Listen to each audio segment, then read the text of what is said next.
పేపర్లో ఎన్నికల ప్రక్రియ ద్వారా పిఎస్సి చైర్మన్ ఎన్నిక జరిగిందని నిన్న చిట్చాట్లో రేవంత్ రెడ్డి గారు చెప్పారు. ఇదో సమస్య రేవంత్ రెడ్డితో.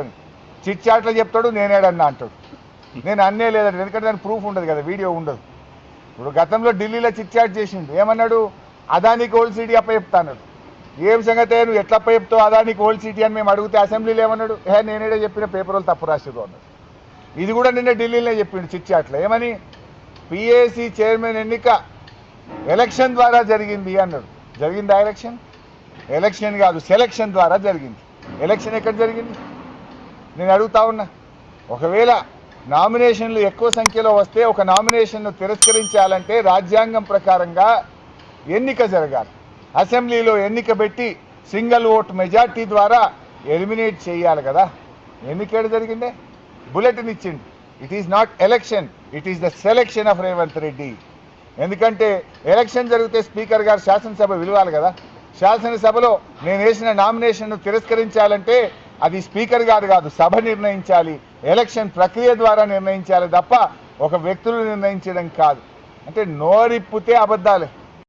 ఇవాళ రాహుల్ గాంధీ గారు ఆయన ఏదో అమెరికాలో తిరుగుతూ ఉన్నట్టున్నాడు. అమెరికాలో పోయి లెక్చర్లు ఇస్తుండు రాహుల్ గాంధీ గారు. ఏమని? స్వేచ్ఛ, స్వాతంత్రం, న్యాయం, ధర్మం అని లెక్చర్లు ఇస్తూ ఉన్నాడు.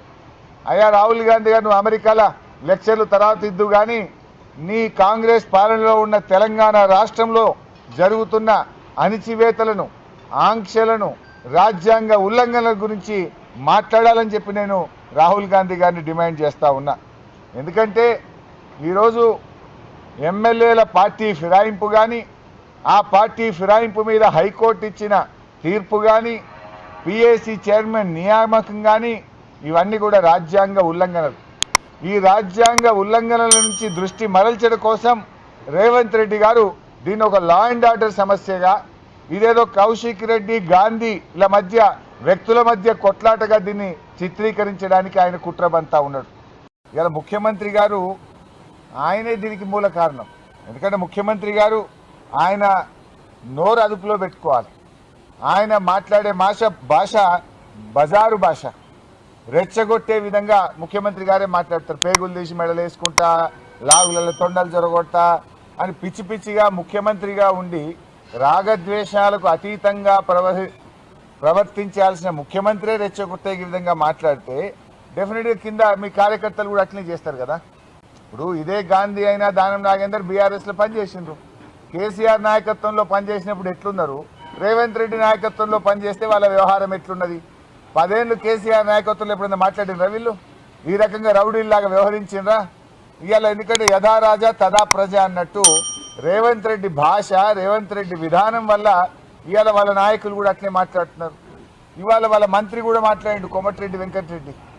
బీఆర్ఎస్ వాళ్ళు ఎక్కడైనా విమర్శిస్తున్నట్టే వాళ్ళని కొట్టండి అని రాజ్యాంగం మీద ప్రమాణం చేసిన మంత్రే రెచ్చగొడుతుంటే ఇంకా లా అండ్ ఆర్డర్ ఎక్కడుందా?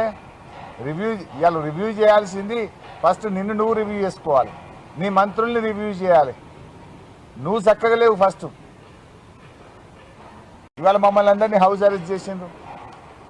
మరి ఇదే హౌస్ అరెస్ట్ నిన్న గాంధీ గారిని చేసి ఉంటే ఇష్యూ జరుగునా?